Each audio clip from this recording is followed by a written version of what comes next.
Bonjour, je suis une femme d'une cinquantaine d'années et j'ai une multitude d'histoires à partager lorsque je réfléchis à mon passé. Avec le recul, je me rends compte que j'étais une personne plutôt malheureuse, même dans la quarantaine, ma vie a été marquée par une agitation constante qui ne m'a jamais laissé un moment de répit. Cependant, je n'avais jamais vécu une transformation personnelle d'une telle ampleur, où ma vie a pris un virage à 180 degrés. Au départ, je pensais que ces histoires de miracles n'étaient rien d'autre que des exagérations, mais je me suis retrouvée à vivre la preuve que la vie est vraiment imprévisible. Je suis née fille aînée d'une famille ordinaire mais extrêmement conservatrice. Dès mon arrivée dans ce monde, je me suis heurtée à la désapprobation, simplement parce que je n'étais pas un fils.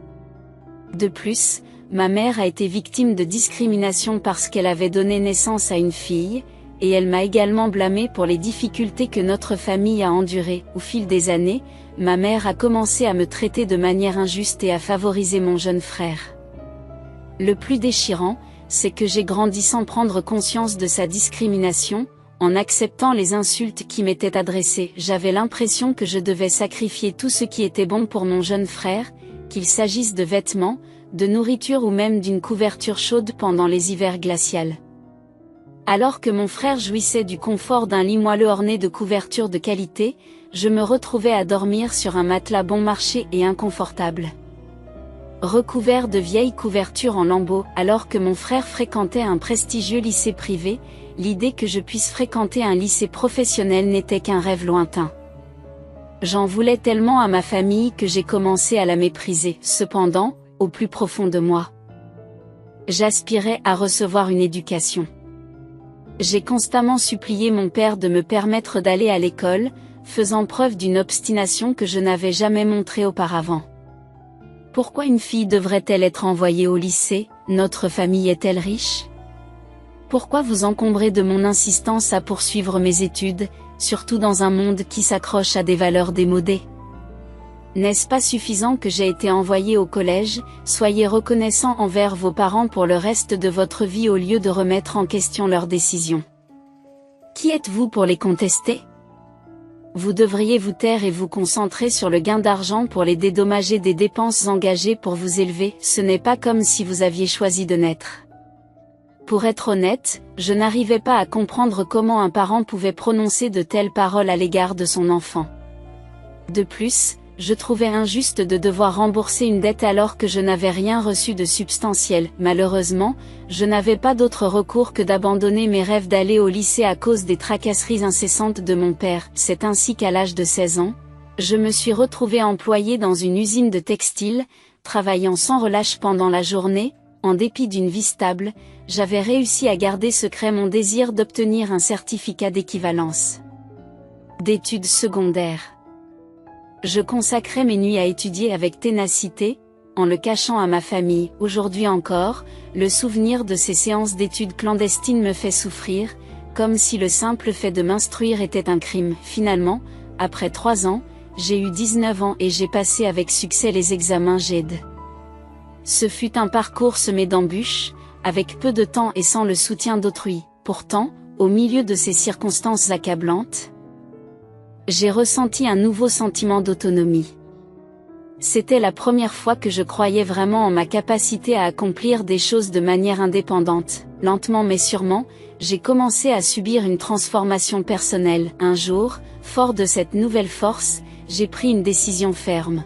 Je ne tolérerai plus le traitement injuste que j'avais subi en tant que fille.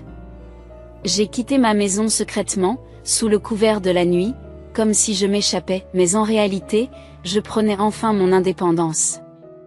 À l'âge de 19 ans, j'ai choisi de tracer ma propre voie plutôt que de continuer à vivre dans l'ombre de l'injustice parentale. Ce fut un choix difficile, mais j'ai trouvé du réconfort dans la conviction que vivre dans l'égalité, malgré les difficultés, était la meilleure option. Cette décision m'a apporté un profond sentiment de bonheur. 2 ans plus tard, alors que je vivais seule, j'ai rencontré à l'improviste mon futur mari. Cependant, notre relation ne s'est pas déroulée comme dans un conte de fées.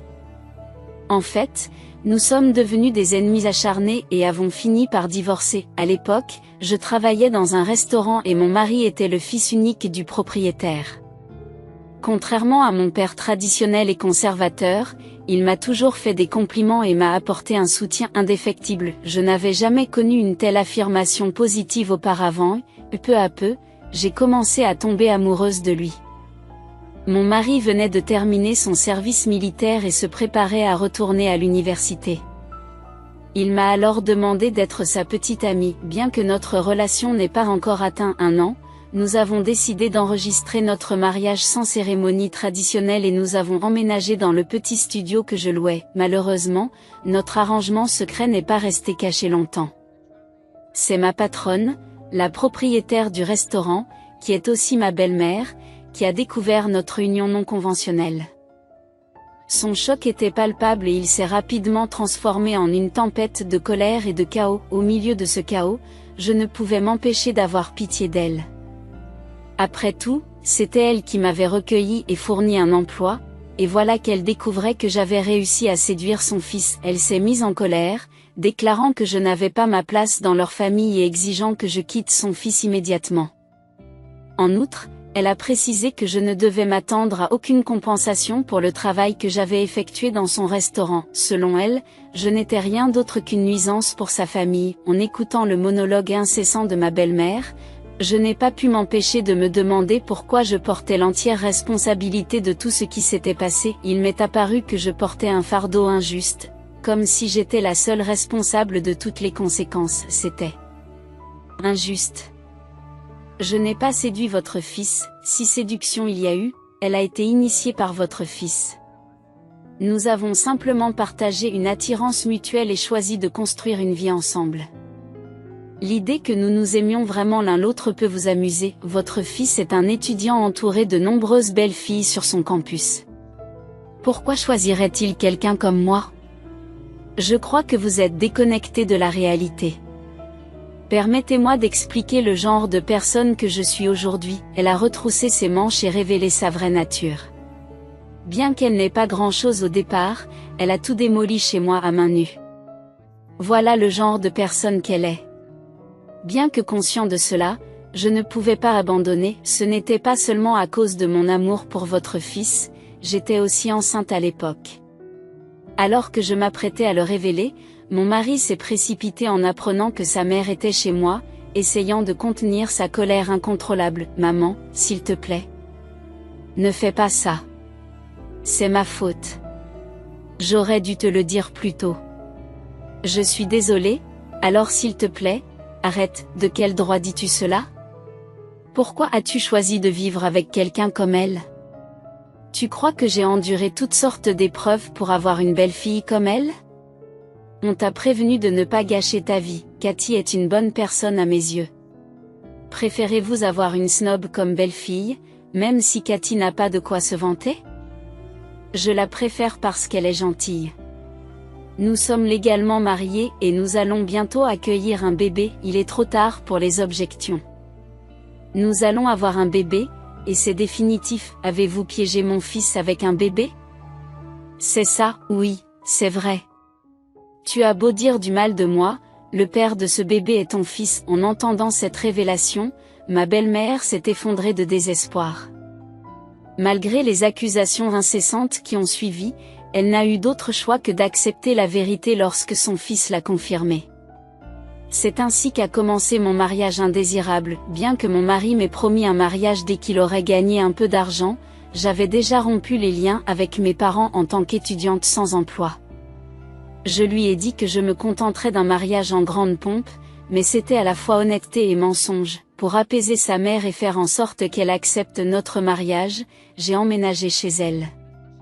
Bien qu'enceinte, elle a rendu ma situation encore plus difficile. Elle m'a obligée à travailler à la fois à la maison et dans un restaurant, déplorant le fait qu'il était difficile de travailler. Ces accusations, dirigées contre quelqu'un qui aurait captivé mon fils, résonnaient dans l'air, ponctuant les luttes physiques et mentales ardues que j'endurais. Je me sentais souvent seule, mais je trouvais du réconfort dans la main chaleureuse de mon mari. Telle a été ma vie pendant plus de 5 ans, une période accaparée par les exigences liées à l'éducation de mon enfant, à l'entretien de la maison de ma belle-mère et au travail dans le secteur de la restauration. Un jour fatidique, ma belle-mère a été victime d'un escroc et a tout perdu. Le désespoir s'est installé et j'ai dû faire face à la trahison de ces individus sans cœur. J'aurais voulu qu'elle me consulte, mais les circonstances ont fait que nous nous sommes retrouvés à la rue.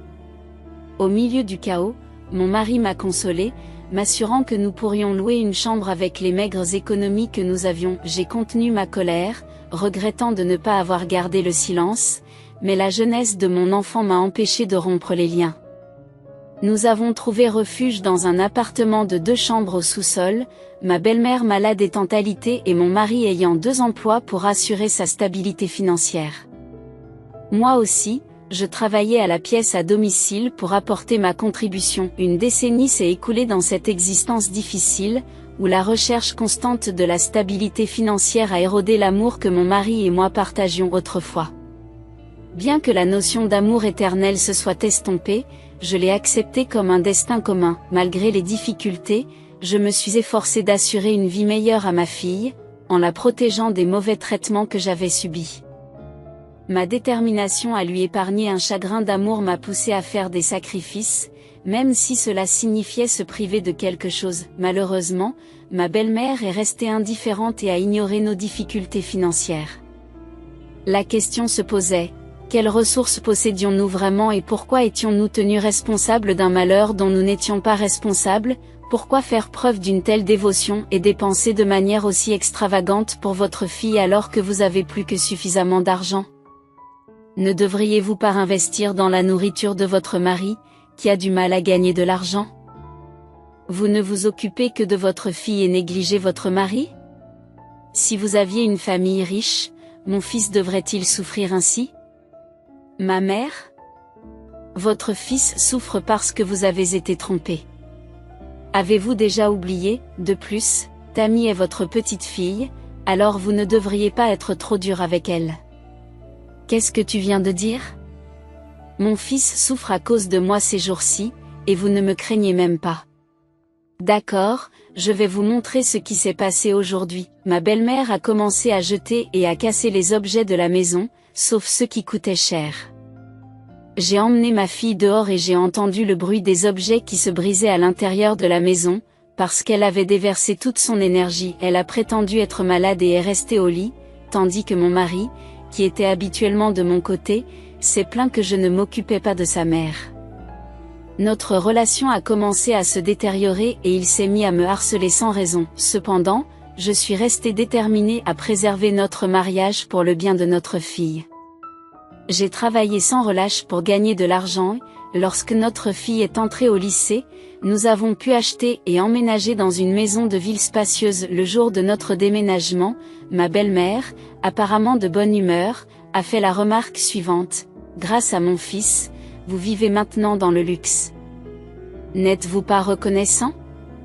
D'ici, quand vous regarderez dehors, vous aurez l'impression que le monde vous appartient. Pour m'offrir cette maison, j'avais économisé chaque centime, mais je ne pouvais m'empêcher d'éprouver du ressentiment à l'idée qu'elle n'attribue notre réussite qu'à son fils. Pourtant, j'étais tellement habituée à son comportement que je ne me sentais même pas en colère. Je pensais que tout finirait par s'arranger. Cependant, j'ai rencontré un autre désastre inattendu, qui a finalement conduit à notre divorce maintenant que notre niveau de vie s'était amélioré. Mon mari, qui travaillait dans la vente pour une entreprise de construction, utilisait fréquemment le travail comme excuse pour boire avec des clients et passer du temps avec d'autres femmes. Même si c'était pour les affaires, je ne pouvais pas accepter qu'il ne rentre pas souvent à la maison et qu'il passe la nuit ailleurs. Chaque fois que je le confrontais, il se mettait en colère. Est-ce que je fais n'importe quoi? Sortir avec des clients fait aussi partie de mon travail. Bien sûr, les hommes vont là où il y a des filles. Pourquoi voudrait-il aller dans des endroits où il n'y a que des hommes? Comment pouvez-vous être aussi borné? Avez-vous déjà pris le temps d'évaluer la tenue que vous portez devant le miroir? Te considères-tu vraiment comme mon époux, en me réprimandant alors que tu es vêtu d'une telle tenue? Moi aussi, je suis un homme, et te voir dans un tel état me fait hésiter à rentrer chez moi. Ma fierté en a pris un coup cette nuit-là, en me demandant pourquoi j'avais gaspillé mon temps avec toi. En me lavant le visage, je n'arrivais pas à discerner si l'humidité sur mes joues était de l'eau ou des larmes, incapable de les essuyer. Dans un autre cas, les rôles se sont inversés. si tu étais un homme, moi aussi j'assumais le rôle d'une femme.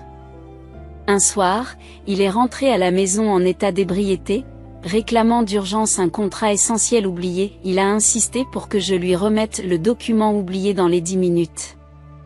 Je me suis empressée d'obtempérer sans même enfiler de manteau, j'ai pris mon portefeuille et l'enveloppe, et j'ai eu recours à un taxi, un mode de transport que j'utilisais rarement. En arrivant sur le lieu de travail de mon mari et en le cherchant à la hâte, il s'est approché de moi avec un froncement de sourcils désapprobateur.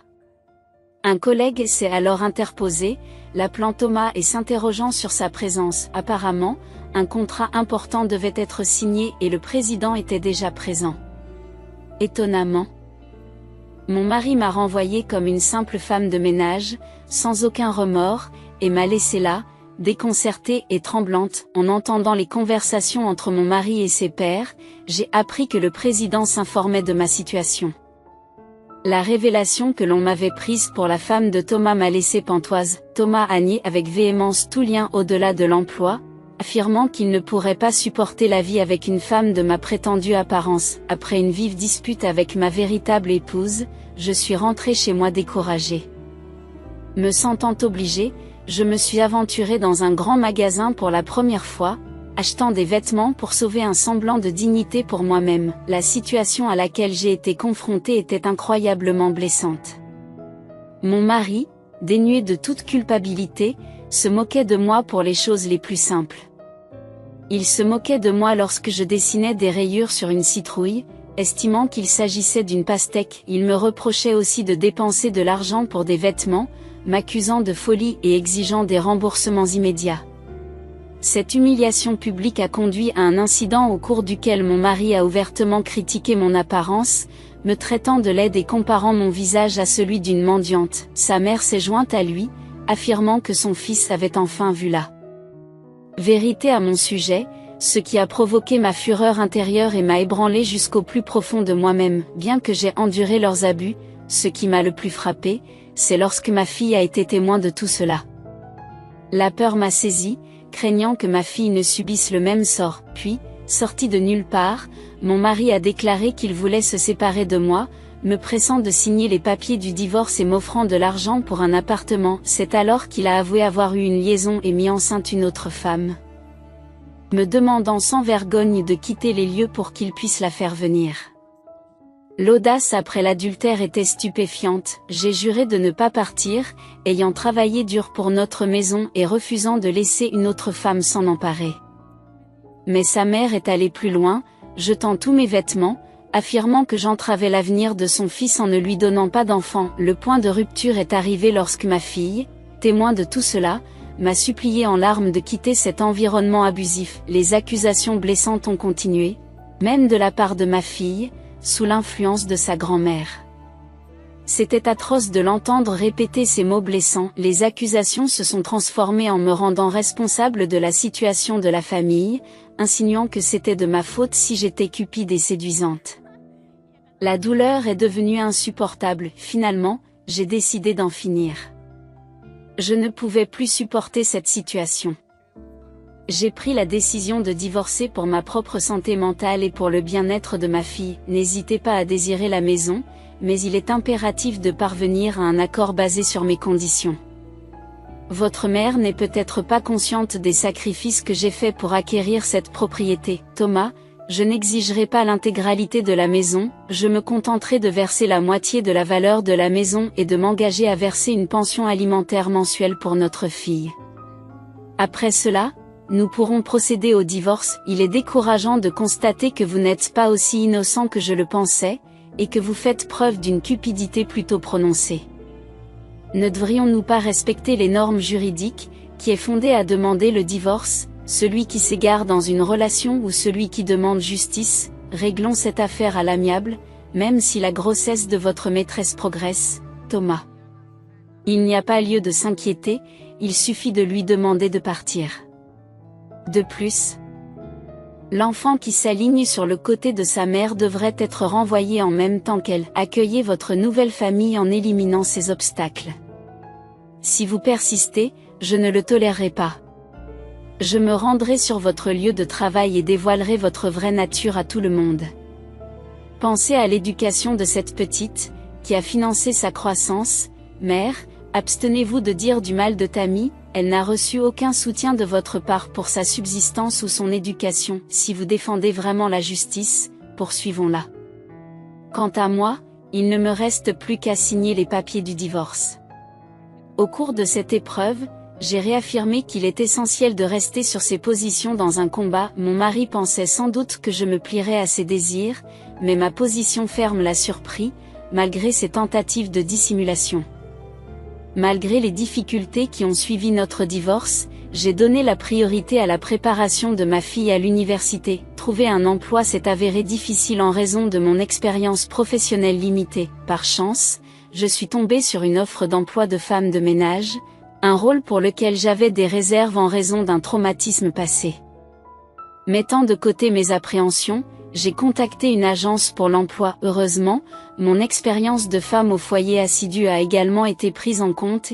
Pendant les 6 mois qui ont suivi, j'ai assumé des rôles de femme de ménage de réserve sur une base quotidienne ou temporaire en raison de mon efficacité dans le nettoyage rapide et méticuleux. Mon travail a été reconnu. Entre-temps, le président de l'agence m'a offert une opportunité spéciale. Normalement, je ne recommanderais pas une telle chose à un nouveau venu, mais en raison de votre travail exceptionnel, je vous confie un secret.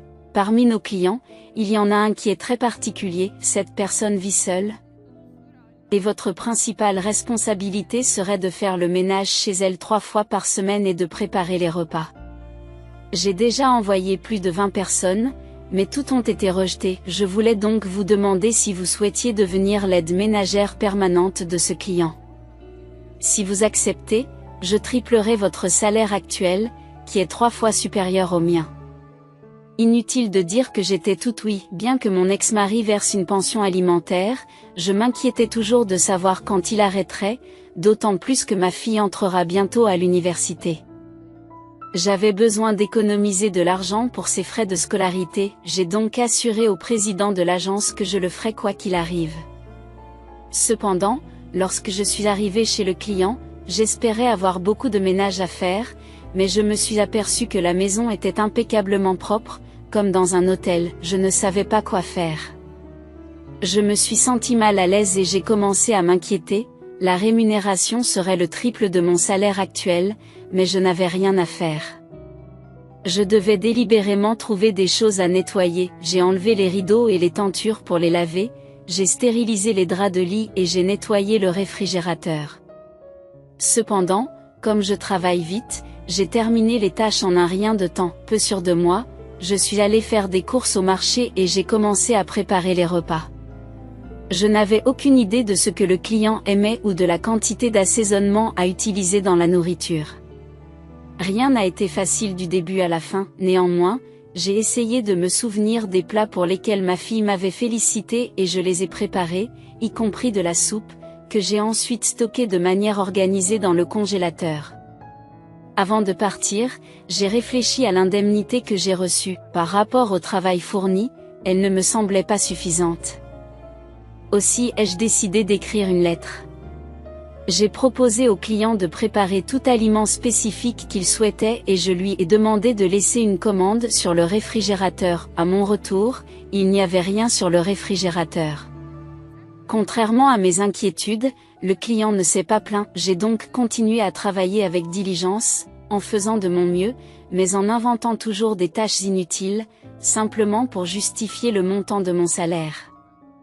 Je me donnais à fond, puis, en jetant un coup d'œil au calendrier de la maison du client, j'ai remarqué une date entourée d'une note indiquant Memorial Day. En vérifiant la date, j'ai réalisé que ce n'était pas le jour où je devais travailler. S'il s'agissait d'un jour commémoratif pour une personne importante pour le client, j'ai commencé à m'inquiéter qu'il puisse avoir besoin de préparer des repas spéciaux. Je me suis dit que je devais simplement préparer le repas pour le service commémoratif. La veille, j'étais occupée à quelque chose lorsque, à l'improviste, le propriétaire de la maison est revenu. Je me suis excusée de ne pas avoir vu l'heure parce que j'étais absorbée par la cuisine. J'ai proposé de terminer rapidement et j'ai demandé s'ils avaient mangé ou si je devais mettre la table pour eux.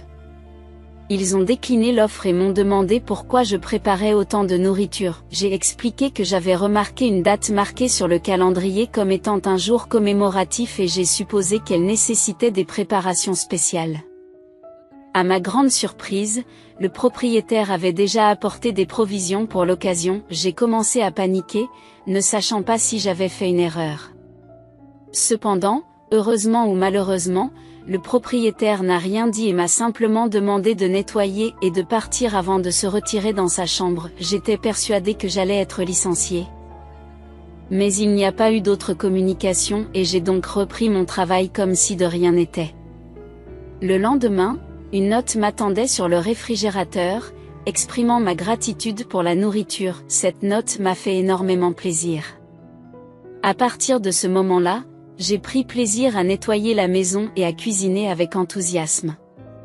C'est la première fois que je me suis rendu compte à quel point j'aimais vraiment les tâches ménagères. Le lendemain, j'ai trouvé une autre note sur le réfrigérateur, indiquant que la quantité de nourriture était excessive et qu'il fallait la réduire. C'est ainsi que nous avons commencé à communiquer par le biais de ces messages écrits. Le client laissait des commentaires tels que le fait que la soupe était délicieuse et qu'il fallait la réchauffer avant de la manger. Je me sentais appréciée et comblée par leurs mots. Un jour, j'ai rencontré quelqu'un qui vendait un pot de fleurs et j'ai décidé de l'acheter pour la maison. J'ai toutefois assuré au client que je l'enlèverais s'il ne l'aimait pas. Étonnamment, l'ajout du pot de fleurs a égayé l'atmosphère de la maison. Le client m'a remercié, mais a exprimé son inquiétude quant à la survie de la plante et m'a demandé de m'en occuper. Le temps a passé, au bout de 6 mois, notre communication a continué à se développer. J'avais hâte d'aller au travail, de réfléchir à ce que j'allais cuisiner et de me retrouver seule à rire. Ma fille a remarqué mon changement d'attitude et m'a demandé en plaisantant si je sortais avec quelqu'un en raison de mon expression radieuse. J'ai été déconcertée, mais je n'ai pas pu nier les émotions fortes que je ressentais en moi. Par coïncidence, le jour où je suis allée travailler, mon client ne se sentait pas bien et m'a proposé de prendre un jour de congé. Cependant, je ne pouvais pas supporter de laisser une personne malade seule à la maison. Je suis allée à la pharmacie, j'ai acheté des médicaments et j'ai préparé une soupe de poulet bienfaisante. J'ai laissé une note sur le réfrigérateur, lui rappelant de prendre les médicaments et de manger la soupe pour un rétablissement plus rapide. Le lendemain, j'ai observé, devant le réfrigérateur se trouvait un sac rempli d'une collection de produits de beauté, accompagné d'une note de remerciement. Je me suis demandé si je devais ou non accepter de tels cadeaux, alors je suis restée intentionnellement à table, attendant l'arrivée du client. Lorsqu'il est arrivé, il a semblé surpris de me voir encore à la maison, pensant que j'étais déjà partie. Il est resté à la porte, l'air figé. Sentant sa confusion, j'ai expliqué que je n'étais pas sûre d'accepter de tels cadeaux. Cependant, si j'avais simplement laissé le sac intact, il aurait pu se méprendre sur mes intentions. J'ai donc choisi de rester et d'expliquer personnellement mon hésitation. Je voulais qu'il sache que ces mots d'appréciation comptaient plus pour moi que n'importe quel cadeau physique. Je me suis enquise de son bien-être, supposant qu'il n'avait pas mangé depuis que j'avais mis la table. S'il n'avait pas l'intention de manger, je lui ai proposé de débarrasser la table et de partir, mais il a insisté sur le fait que j'avais intentionnellement préparé la table pour lui, qu'il avait en fait très faim et a proposé que nous mangions ensemble. J'ai hésité, compte tenu de la nature de notre relation en tant que client et assistant. Il m'a toutefois rassuré en me disant que cela ne posait pas de problème et qu'il pouvait rentrer chez lui pour manger avec sa fille si je me sentais mal à l'aise. En apprenant qu'il avait une fille, j'ai reconnu la joie d'avoir un membre de la famille avec qui partager les repas. En réfléchissant à mes repas solitaires, je me suis humblement excusée pour l'isolement que je m'imposais. Même si les plats que je préparais étaient délicieux, j'avouais que cela faisait longtemps que je n'avais pas vraiment goûté une saveur. Cela faisait longtemps que je n'avais pas mangé avec ma famille et j'ai regretté de ne pas avoir pu profiter de ces moments de partage. Il m'a immédiatement assuré que ma cuisine était effectivement délicieuse et parfaitement assaisonnée, satisfaisant son palais comme personne ne l'avait fait. Compte tenu de sa proposition de manger ensemble, je me suis demandé en quoi cela serait différent d'un repas en solitaire. Bien qu'il ne fasse pas partie de ma famille, l'idée de partager un repas avec lui me semblait préférable à ma solitude habituelle. Manger avec un client était une nouvelle expérience pour moi, à l'exception de mon ex-mari. Ne sachant pas à quoi m'attendre, j'ai été agréablement surprise par la fluidité de notre conversation. J'ai découvert que le jour commémoratif qu'il avait mentionné plus tôt était dédié à sa mère décédée, et non à son ex-femme, comme je l'avais supposé au départ. Cela expliquait pourquoi il avait personnellement préparé le repas. Il était certainement différent de tous les hommes que j'avais rencontrés auparavant. Notre conversation s'est poursuivie et j'ai appris qu'il ne s'était jamais marié. Bien qu'il ait 8 ans de plus, ses expériences passées l'avaient beaucoup peiné. Il plaisantait sur le fait que les femmes ne l'approchaient que pour sa richesse et qu'elles s'enfuyaient dès qu'elles en savaient plus sur lui. Il a donc délibérément évité de se marier. Cependant, le décès de sa mère, qui vivait avec lui, l'a amené à regretter sa décision pour la première fois. Il se rendit compte à quel point il avait besoin de compagnie, puis, apparemment conscient d'avoir dominé la conversation, il a brusquement changé de sujet et m'a posé des questions sur mon mari.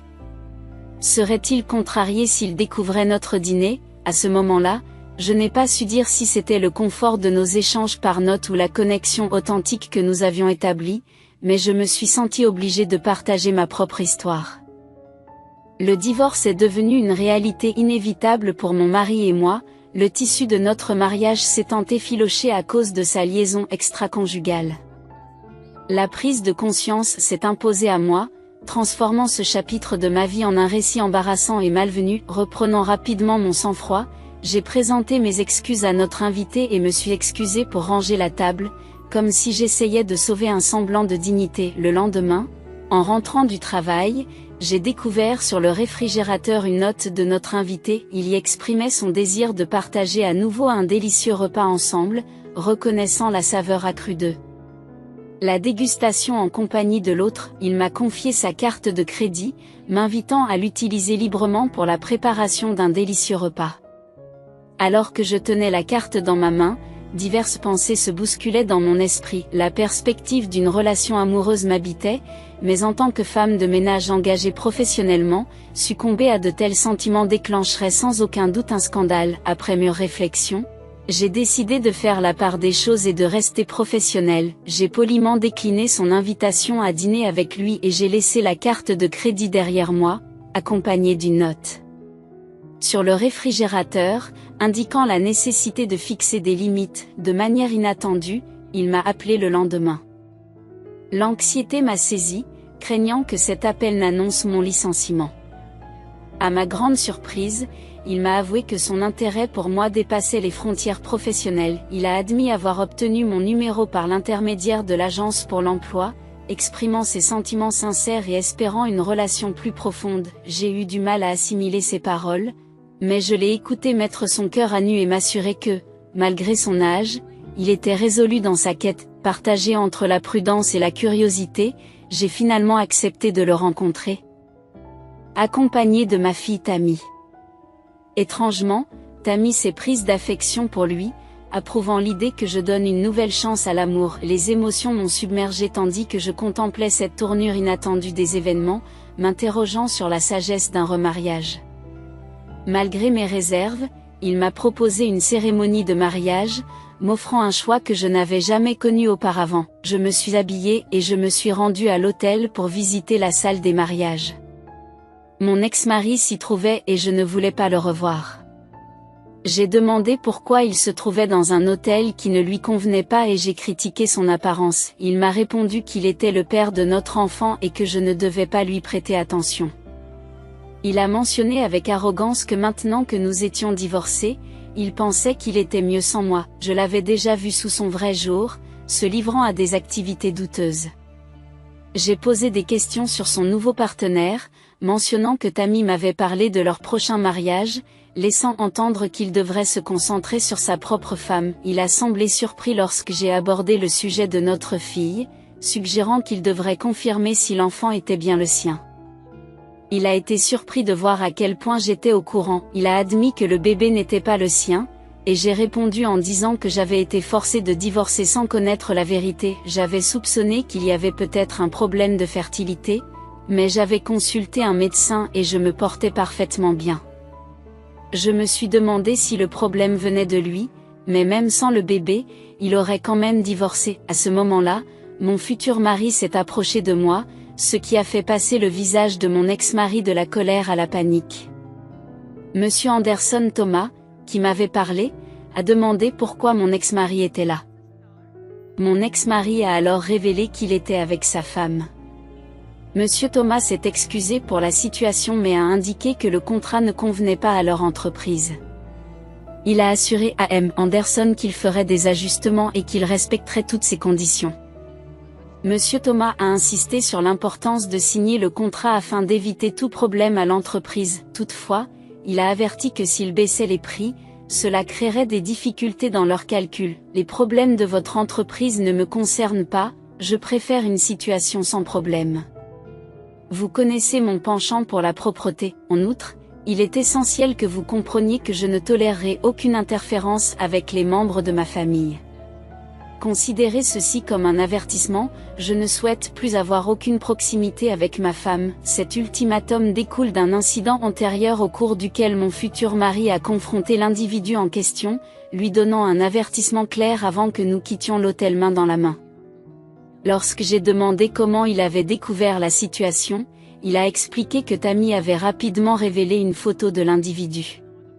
À mon insu, Tammy avait pris cette mesure à la suite de l'incident. Par la suite, j'ai célébré mon mariage avec mon mari actuel et nous avons emménagé avec ma fille dans sa résidence. À ce moment-là, mon ex-mari a insisté pour que Tammy lui soit envoyée, affirmant qu'un beau-père ne devrait pas se voir confier l'éducation de notre fille. Bien que notre fille ait atteint l'âge légal pour prendre ses décisions, elle a déclaré sans équivoque que son seul père était son père actuel.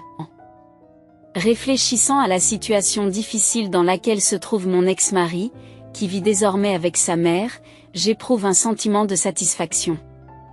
Les regrets ne servent à rien, nous aurions dû faire preuve de gentillesse dans notre passé commun. Aujourd'hui, nous nous épanouissons grâce à l'affection sincère de mon mari actuel et menons une vie joyeuse ensemble. Notre fille a poursuivi ses études à l'étranger et mon mari, qui l'a généreusement soutenue, a encouragé Tammy à suivre ses aspirations. Je lui suis reconnaissante de son soutien indéfectible et je lui dédie chaque jour. La gentillesse de mon mari s'étend également à moi, dissipant l'idée que je suis une femme malchanceuse. Je reconnais tardivement ma chance, vivant une vie si heureuse que mon passé tumultueux semble n'être qu'un lointain souvenir. Si on m'accordait un dernier souhait, j'aspirerais à conserver une santé robuste tout en poursuivant notre amour durable et en devenant éventuellement grands-parents. Je prie sincèrement pour que ce souhait se réalise. Malgré un passé pitoyable, mon récit culmine aujourd'hui dans le bonheur, et c'est ici que je conclus mon histoire. J'apprécie votre écoute attentive, que vos aspirations se réalisent, et je vous demande vos encouragements et vos commentaires perspicaces dans la section ci-dessous. Votre soutien par le biais de likes et d'abonnements signifierait beaucoup pour moi. Je vous souhaite bonne chance.